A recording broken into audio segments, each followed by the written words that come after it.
విజయవాడకి వచ్చారు. అసలు విజయవాడకి వచ్చిన తర్వాత విజయవాడలో స్టేట్ అంటే నేషనల్ లెవెల్ ఛాంపియన్షిప్ జరుగుతుంది, బ్యాడ్మింటన్ ఛాంపియన్షిప్. దానికైతే ఆవిడ మార్నింగ్ ఇనాగ్రేషన్ చేసి అక్కడ పరిస్థితులు కూడా గమనించారు. మనం ఆవిడ ఇక్కడే ఉన్నారు, మనం ఆవిడతో మాట్లాడే ప్రయత్నం లేదు. మన నాయన ఎలా అనిపిస్తుంది? మార్నింగ్ వచ్చారు, నేషనల్ బ్యాడ్మింటన్ ఛాంపియన్షిప్ చాలా ఆనందంగా ఉంది అమ్మ. అండ్ నేను చాలా రోజుల తర్వాత వచ్చాను. ఫస్ట్ టైం ఆ స్టేడియంలో ఆడడం జరిగింది అండ్ ఇనాగ్రేషన్ కూడా జరిగింది. ఈవెంట్స్ ఇవాళ స్టార్ట్ అయ్యాయి అండ్ నేను అందులో సింగిల్స్ అండ్ డబుల్స్ కూడా ఆడాను.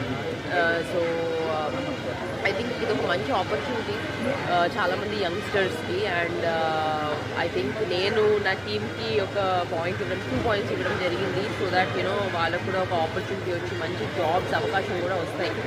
సో ఇలాంటి ఎంతోమందికి ఇలా అవకాశం రావాలని నేను కోరుకుంటున్నాను. బట్ ఓవరాల్గా చూసుకుంటే ఇన్ఫ్రాస్ట్రక్చర్ కానీ లేకపోతే అక్కడ ఫెసిలిటీస్ కానీ చాలా బాగున్నాయి. ఇలాంటి స్టేడియంస్ ఇంకా కట్టాలి. సో దట్ ఇంకా ఎంతోమంది పిల్లలు పైకి వచ్చి ఇంకా బాగా పైకి రావాలని నేను కోరుకుంటున్నాను. ఎందుకంటే గవర్నమెంట్ నుంచి సపోర్ట్ ఉంది, but at the same time ఇలాంటి ఇన్ఫ్రాస్ట్రక్చర్ ఇంకా వేరే స్టేడియంస్ కడుతూ ఉంటే ఇంకా ఎంతోమంది పిల్లలు పైకి వచ్చి స్పోర్ట్ ఆడతారు అన్నమాట. ముఖ్యంగా ఇన్ఫ్రాస్ట్రక్చర్కి సంబంధించి కూడా ఇక్కడ ఆంధ్రప్రదేశ్లో ఏమన్నా సూచనలు ఇవ్వడం కానీ ఇంకేమన్నా నోటిపాట్లు ఉన్నాయండి? అంటే చెప్పారు ఏంటంటే ఇంకా బాగా చేస్తాము. ఈ నేషనల్స్ ఇప్పుడు అందరూ నేషనల్స్ వచ్చి చూశారు ఎలా ఉంది ఏంటి అని.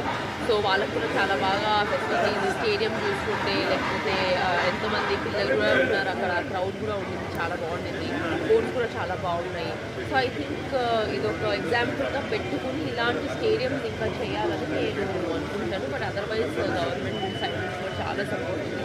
పొద్దున సార్ వాళ్ళు కూడా చెప్పారు. అండ్ ఐ థింక్ ఇంకా ముందుగా ఇంకా ఎక్కువ స్టేడియంస్ కన్స్ట్రక్ట్ చేసి మా లాంటి వాళ్ళు వచ్చి ఇన్స్పైర్ చేయాలి అని చెప్పడం జరిగింది. తప్పకుండా నేను ఇవాళ ఇక్కడికి వచ్చి ఆడి ఐ హోప్ నేను ఎంతోమంది ఇన్స్పైర్ చేశాను అనుకుంటున్నాను. అలాగే ఎంతో ఆపర్చునిటీస్ కూడా ఎంతోమందికి వచ్చాయి in terms of let's you know medal వచ్చినప్పుడు జాబ్ ఆపర్చునిటీస్ కానీ. It's a very good opportunity, మన లైఫ్ సెట్ అయిపోతుంది. So I'm grateful that I could give that 2-3 points to my team.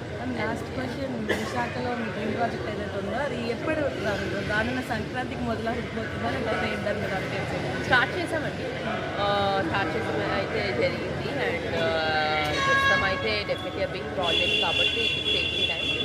2026 and 27 వరకు అని అనుకుంటున్నాను. But again it depends on the weather అన్నీ. But మా ప్రయత్నం అయితే మేము చేస్తున్నాము. రియలీ లుకింగ్ ఫార్వర్డ్ అండి, ఎందుకంటే I hope it inspires a lot of పిల్లలని నేను కోరుకుంటున్నాను. బికాజ్ ఎంతోమంది పిల్లలు ఉన్నారు మనకి, మన